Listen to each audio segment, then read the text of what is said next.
coming out, it's important to find out what's going on. As you know, our feet are being held to the fire. This recovery plan is the only way that the city retains control of our city. And so I thought as we go through the third month of bringing you up to date, that I'd actually introduce you to the firms that are working with us. PFM, NW, Northwest Financial, and McManaman, Scotland, and Bowman. So they can tell you what they've done in some of the other cities, where we are right now, and what's going on. And then a month from now, I think a lot of the statistical data that we talked about, in other words, are we going to save money on trash? Are we going to save money on towing? Are we, all of those things, I think we'll have a much better feel at the end of September, the September meeting. And we'll also be able to talk a little bit more definitively about retirements, because there's 170 people that actually would qualify to get an early retirement between police, fire, 70 are non-police fire, and about 100 or 102 are actually police and firefighters. So at this point, Councilman Shabazz has been working with me from the beginning on the recovery plan. We'll be here to answer any questions that you want to ask us. But at this point, let me turn it over to PFM and to Mike that'll be doing the presentation. Give him your attention as he goes through, and then as in the past, we'll answer any questions you have. And if it's a little bit too detailed, we'll be happy to stay afterwards and answer your questions as well. Thanks. Thank you, Mayor. Thank you, Councilman. So I'm Mike Nadal, and I'm with Public Financial Management, or PFM. And as the Mayor indicated, we're not yet at the point of having real conclusions or complete analysis to share with you. We're about a month into our work in supporting the city. And so at this early stage in the process, what I hope to do is a couple of things. To introduce ourselves and share with you a little bit about how we've approached these kinds of challenges elsewhere, and some of the elements of a successful effort like this as we see it. To talk a little bit about where we are now in the process, again, only about a month in, and some of what we're starting to see as the picture emerges for us. I know for many of you who live here, who've lived through several years of these challenges, some of these issues will be very familiar to you, but as folks coming in with fresh eyes, again, I thought it might be helpful to share with you some of what we're seeing. And then third, we really want to invite your ideas and input. With the kind of work we do, and go ahead and hit the slide. We've had, I know that's awfully hard to see, we'll get this posted on the website, and I'll try to talk you through the things that are not easily viewable from the seats. You know, having done some of this work around the country, one of the clear lessons we've learned is that every community is different. They have their own history, their own priorities, their own needs, their own challenges that have to be addressed as part of a successful plan for fiscal recovery. And so part of our work has been a process of going around and listening to people and hearing from those folks in the community, in the business community, in the faith-based community, at other levels of government involved with the city, to learn more, to build on the ideas that are already out there, and we hope that tonight is an extension of that process in terms of hearing from all of you. So just to start by introducing our firm a little bit. The PFM group that we are part of has been around for over 40 years now. And I'll introduce my colleague. Dean Kaplan is one of my partners in the firm. Seth Williams is another one of our senior project team members. I think we're up to 12 different people from our firm who have been touching this project so far, and we have folks with different specialties and different experiences, and we'll continue to draw on that to support the mayor and council as this moves forward. And as a firm, as maybe our name, Public Financial Management, would imply, we specialize on numbers, and we specialize in state and local governments. A lot of us, all three of us, and most of our colleagues have served in government before getting into consulting. We value and appreciate the important role that public services play in communities' lives and people's lives, and we do our best to help support effective management in the public sector. And as part of that, while our firm provides a pretty broad range of services, we've had the opportunity over the years to be involved in multiple turnaround situations for governments that are financially challenged. Both Dean and I served in the city of Philadelphia government in the 1990s when, as some of you may remember, Philadelphia was under state oversight, had a $200 million deficit, had junk bond credit ratings, and we were part of the city team before consulting that helped to bring Philly back onto a more positive trajectory. Dean now serves as a state-appointed Pennsylvania, state-appointed recovery coordinator for Pittsburgh, where we've been working for over a decade, and we'll talk a little bit more about some of the lessons we've learned from that experience, from work with New Orleans post-Katrina, from work with Washington, D.C. and Miami and other governments that over the last couple of decades have had real challenges and fortunately have been able to turn the corner and get onto a more positive path. So what have we learned from doing that? What are some of the common themes from this prior experience? Again, one of them is that every place is different, which is why it's important to us to learn as much as we can about Atlantic City. Another important lesson that we've learned is that before you can really solve a fiscal challenge, you have to understand the magnitude of it in a reliable way and in a way that gives you a sense going forward of what a community's fiscal condition would look like if no corrective action was taken. So we always begin by scrubbing the numbers, trying to make sure we understand a local government's budget kind of line item by line item, and we try to understand where that's heading. You know, how much our property tax revenue is going to grow or shrink going forward if nothing changes. What's happening with employee health care costs, and even if the benefits aren't changed a bit, how much is health care inflation going to drive those costs probably up, not down. We'll work and are already pretty far along in an effort to take the latest city budget numbers, the best available inputs we can get about how those numbers are trending going forward, and we'll be building out, as a starting point, a 5-year projection of what the gap is that the city needs to close and what the liabilities are that the city needs to address as part of this recovery plan effort. And that's not a brand new exercise. It's something, as I think many of you know, that state-appointed emergency managers and others who've been working with the city over recent years have been through.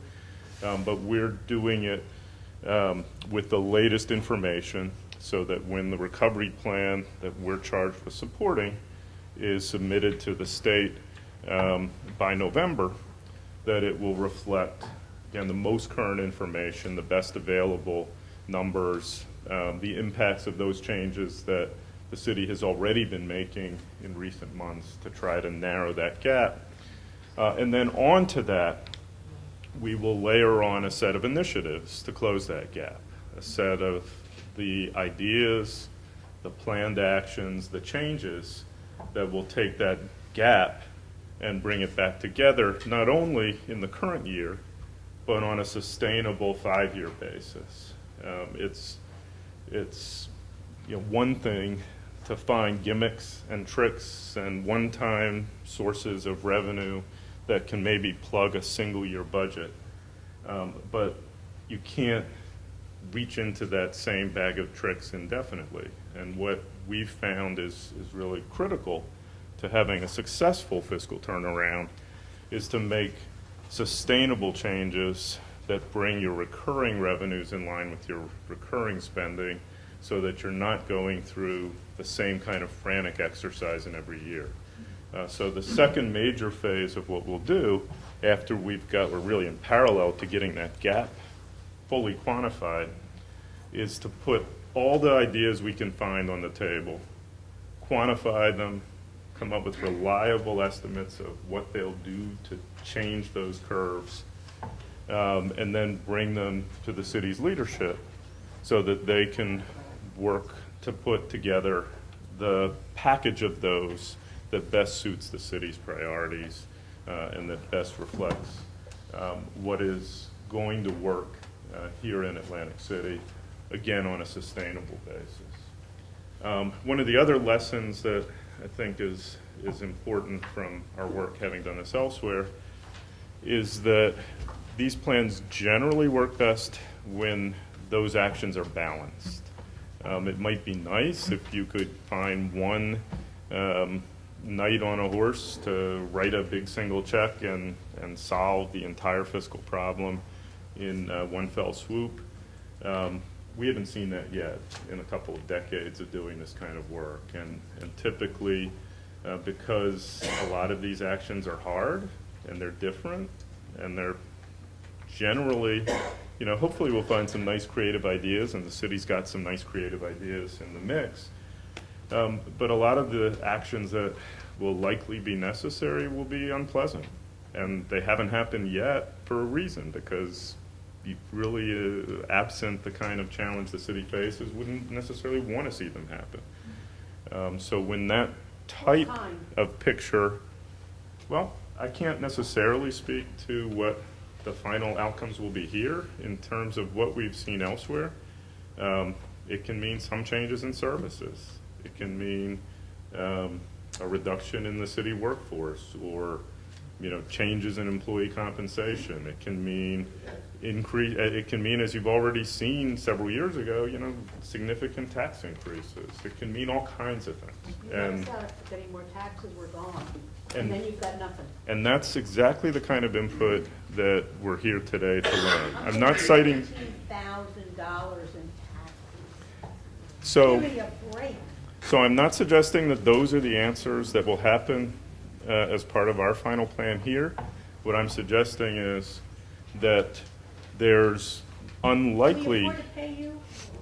there's unlikely to be an easy way out, and so the question will be, the challenge will be, how do we get the best ideas on the table? How do we hear the kinds of concerns you're articulating so that we can understand, and really that's ultimately the city's elected leadership, your representatives, who will be making those choices, to understand how to put together a package that won't drive more residents out of the city, but that will at the same time stabilize the local government finances so that there's greater predictability, reliability, and a chance to kind of turn the corner. Let's talk about Pittsburgh. So I'm not going to dwell too much on this because, frankly, Atlantic City is not Pittsburgh, and Pittsburgh's not Atlantic City. Again, every community has its own challenges.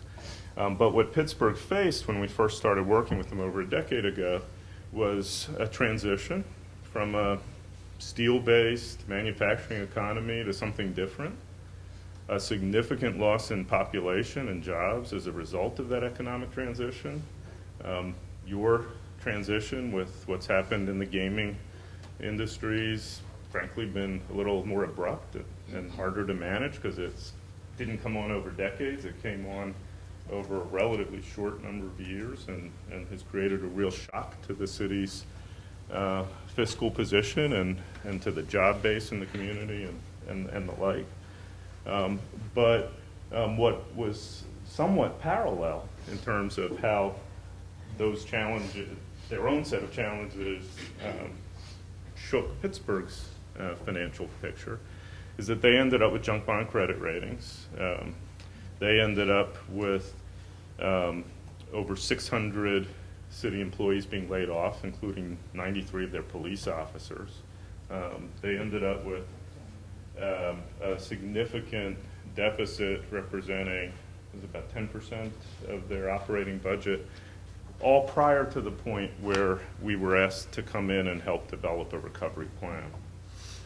And when I say we were asked to help develop it, that's exactly what we did, and that's what we're going to be doing here. We don't have, again, magic silver bullets.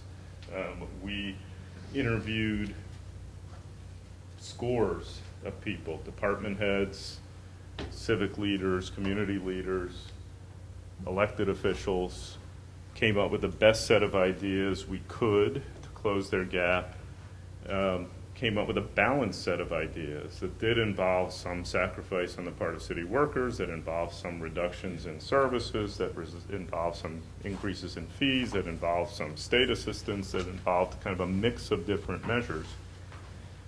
And through that balanced package, that a diverse group of stakeholders came together to agree upon, Pittsburgh was able to turn the corner, to close their fiscal gap, to start back on a path of stability, and in turn to see their economy change and really gain national recognition for a successful transition away from being totally dependent on the steel industry and more diverse in terms of technology and other types of opportunity for folks. And I don't want to say that they're perfect. They face challenges too, just as any big city does, but they've come a long way, and we hope that some of the lessons from that approach can be helpful here. Again, at the same time, their answers can't be cookie cutter applied to you, because both the challenges and the opportunities here are very much Atlantic City specific. So where are we so far? We started our work about a month ago. We have been listening and learning, listening to and learning from folks throughout the government and also more broadly in the community. We've met with all of the major department heads and are following up and digging into the numbers and the ideas that they've surfaced and the data that they have collected. We've met with leaders from the business community, from community and faith-based organizations, the municipal union leadership within the city, county officials, state officials. We're not trying to reinvent any wheels. We're looking to build on the past work that's been done where we can, and to add to it if we can. And as part of that effort, we sincerely do consider tonight to be another of those steps, to hear from you, to hear again the very kind of concerns we've already started to hear, and to try to incorporate that into our overall challenging task. We're also, again, well underway in terms of building out that baseline projection of where things would be without corrective action, and we're starting the exercise of quantifying and framing the different options to close the gap that we're already starting to see emerge, and to, help collaboratively work with the city, some of the city financial team, to get good, solid numbers around some of the opportunities that I think the mayor's spoken to those of you who've been at his session last month and prior, some of the efforts that are already underway. So what are we kind of learning so far? At the risk of sounding like Captain Obvious, on the revenue side of the picture, we're learning that Atlantic City just doesn't have the resources to work with that it used to. And again, I think these numbers are familiar to many of you, but the city's tax base has shrunk from over $20 billion to, more like 8. That's had a dramatic effect in terms of reducing the dollars that are available to support core city services. And even with significant tax rate increases that have happened in the wake of some of that erosion of the tax base, your total property tax revenues as a community this year are about $70 million below where they were 5 years earlier. It's cleaner now than it used to be. What's that? It's cleaner now than it used to be. Thanks, Mayor Gardner. Yes, thank you. So, and we'll talk a little bit about how the city's already, this is not news. This has been ongoing for a number of years. It's been addressed to a significant degree with actions that have helped to keep core services sustained. But going forward, the level of resources is just dramatically below historical levels, and that's a big challenge, especially if an easy answer from a spreadsheet perspective. I'm not talking about from a community real-world perspective. If this were just a spreadsheet exercise, well, you've lost, that much in revenues, just increase the tax rates and generate it right back up and problem solved.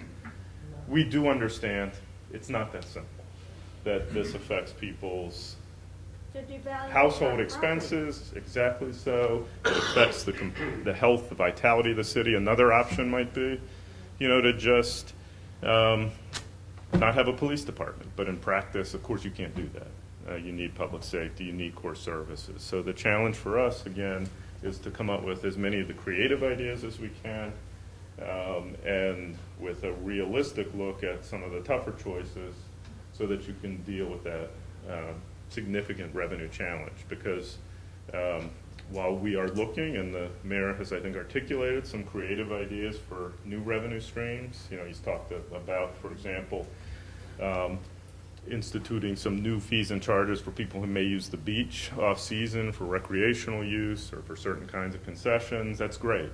And it's exactly the kind of idea that can make this challenge more manageable. But if that generates $1 million a year, making up a number, you've still got tens of millions more to go. And what, again, we're seeking to do is narrow the gap, find the most manageable choices, and do it in a way that's realistic, not pie in the sky. On the expenditure side, as I sort of have already started to note, again, the city has started the effort of adjusting to this new reality. We don't see, in the near term, we don't unfortunately see in the kind of 5-year time frame we're talking about, any factors that are suddenly going to put that $70 million back in your budget. Yes, we can be creative and come up with some new revenues, but there's not any magic answer that we see solving this problem by somebody writing a giant check. So the answer then needs to include looking at the spending of the city. And again, part of what we're doing is making sure we have cataloged and understand those things that have already happened. City headcount has already been reduced pretty significantly as a result of council and the mayor facing up to some of these changes in the revenue picture. The city's workforce hasn't seen a raise or had a new contract in years. We appreciate that. The city's trying to look at whether there are properties it owns that can be put back on the tax rolls and maybe generate some income through sales, and there have been some properties where that's already occurred. The city's working to restructure services and figure out, okay, if we are operating with this many fewer people, how can we reorganize to continue to support core services and be a little more flexible? There have been fee increases, and the state has committed some more assistance in the near term that is helpful towards kind of giving the city a little breathing room to adjust and figure out what is necessary for the longer haul. As we move forward, some of the initiatives that are being explored that are more prospective in nature, that haven't, by and large, been fully implemented are kind of summarized here, and these are issues that, again, I think the mayor has talked about on prior occasions. One big set of issues involves the city's workforce costs, and that's not because of any disrespect for the important work that the city's employees do. It's because city employee wages and benefits represent a majority of where the city spends its money. And when you've got a big budget hole, you really have to look at those costs as part of figuring out how to solve the challenge. And that's not different from any place else we work. Pretty much every city government we work with spends well over half its budget on employees because it's first responders. You know, when you dial 911, those police officers, those firefighters, those are city employees. It's very often municipal employees who pick up the trash or fill potholes or, you know, deal with the different permits that you may need for work around your property. All of those labor-intensive roles of local government mean that employee costs are where much of the spending takes place. And so as important and valued as those roles are, you got to look at it and look at whether there are ways to do it more efficiently, look at whether there are ways to do it, to do good services or the core necessary services with fewer people if you can, while trying to treat the folks who've served you with dignity and respect. So in that context, we are, as the mayor noted in introducing me, helping to quantify and analyze what the impact would be from an early retirement incentive that was authorized by recent state legislation that could be a way of helping a significant number of city employees transition and reduce the forward running rate cost of city government. The mayor's also been working with the employee groups to explore some changes to the city's healthcare plan and prescription drug plans that would also each save over $1 million in the total city budget. And those are initiatives that will help to close the gap. The city also has bids out or in preparation for a number of services to test whether or not private firms might be able to deliver those services more cost effectively. So that's looking at, it's not going to happen if it's not more cost effective, but it's looking at trash collection, payroll services, tow lot activities and the like to see if, again, that might be a way to maintain those services, but to do so within the more limited means that the city now has to work with. Similarly, we're helping the city to evaluate potential shared service delivery with the county, potentially having the county pick up some operations and seeing if that could enable some economies and cost savings for senior transportation or some of the clinics that the city maintains. I mentioned that a lot of fee increases have already happened. We're going to nonetheless continue to look at whether cost recovery is appropriate. That doesn't mean that there will necessarily be any further changes, but we're kind of looking at the different services that the city charges for and whether there are opportunities like the beach-related usage fees I mentioned that could create additional revenues and help to narrow the gap and focus tax dollars on those services like policing, which really aren't ever going to be covered by fees. There is ongoing work that we're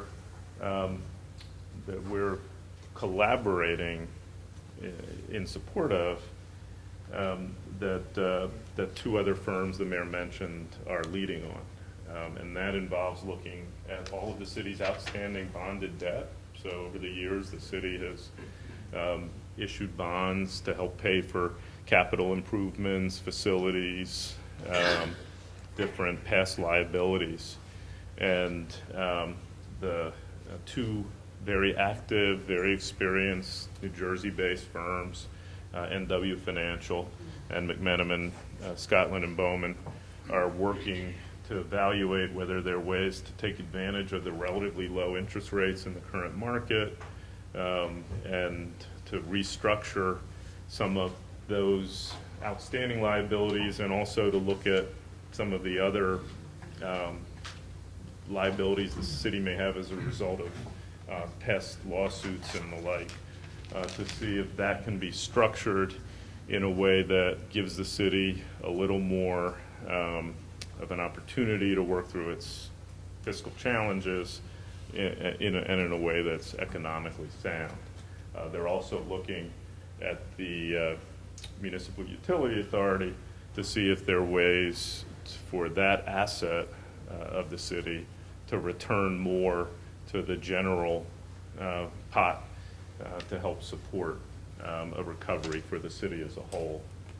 So those efforts, again, are being led by our counterparts at these other firms, but we have been meeting and working with them regularly. We met for several hours today to try to integrate those very targeted analyses into the more comprehensive plan. So where does that leave us? Again, very frankly, we're still working to get our arms fully around that.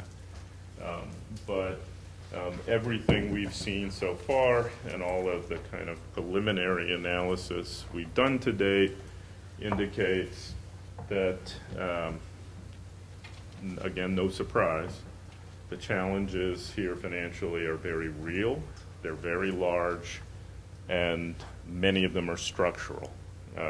They will recur and grow year after year unless something changes. And I often kind of think about these challenges in household terms or in personal terms. Because of the changes in the gaming industry and the loss of the tax base, it's really equivalent to any of us in our household suddenly seeing our income reduced by 30%, 40%, a dramatic cut in our income. And at the same time, our rent goes up every year, our utility bills go up every year. Something's got to change.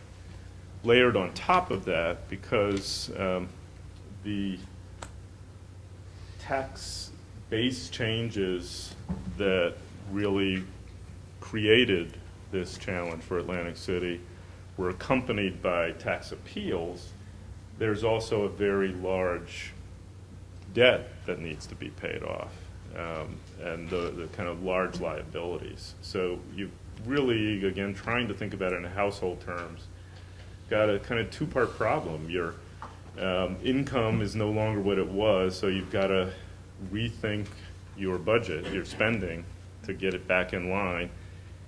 And you've got a big balance due that you've got to pay down and pay off and figure out a way to tackle as a result of mostly the tax appeals that were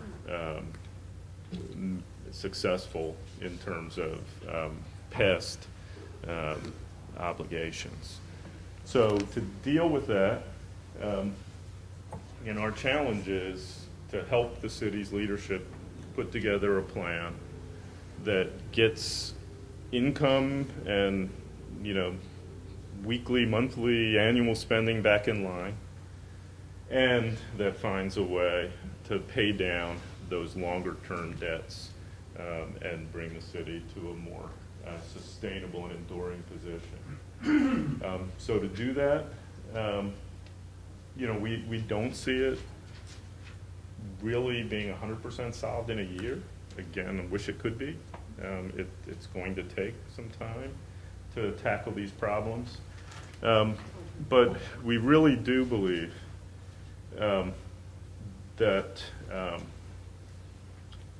if the right actions are taken and if the right support coalesces and the range of stakeholders involved in the city, including, you know, all the other levels of government that are part of this equation. If everyone can come together, the potential here for a real and enduring turnaround is very strong. You know, I've lived up the road from you all in Philadelphia for about 25 years now, and have kind of been to Atlantic City, spent time at the shore in the summers, know the community a little bit, have some impressions and probably some misimpressions. But having now been working with the mayor and council and their team for the last month, and driving around the city and seeing some of your different neighborhoods and seeing some of the different assets that are here, this community has an incredible history and some incredible opportunities in terms of, you know, just land use, places that could become so much more, some neighborhoods that are so close to, you know, amenities and the shore itself that so many other cities, you know, would never have as advantages and assets to build upon. We've seen it happen in other places that don't have all of those assets, the Pittsburghs, and some of the other places that we've worked, where when the tough choices are made at a sufficient level at the right time, the corner can be turned, and there really can be a positive trajectory to build on that going forward. But it does take kind of the collective will to do that, and our work is to help the folks who can make those choices do so with what will hopefully be good, reliable information to inform those decisions. And again, go ahead, Seth. Again, part of that is not just us coming in as, you know, out-of-town experts. I'd like to think that having the perspective of working in other communities can hopefully help us bring all of you as a community some new ideas to put on the table, and some perspective to complement what many of you and the folks who work for you in city government already know. But we don't pretend to be coming in with any sort of a monopoly on the ideas that will help to make for a successful plan. Quite the contrary. Wherever we have been helpful in working with communities to establish a successful recovery plan, it's been in large part because we've been able to help surface and frame and maybe quantify a little better the good ideas that were already resident among, you know, dedicated city managers and employees and their union representatives, and among members of the public. So we very sincerely invite your input and ideas. I don't know if you can read it, but we set up an email. It's just atlanticcity@pfm.com. PFM is us, Atlantic City is you. atlanticcity@pfm.com. And if you have thoughts or directions you want to point us in, we absolutely encourage you to reach out to our team in that way, so that we can make sure we're you know, doing our best not to miss anything as we tackle this challenge.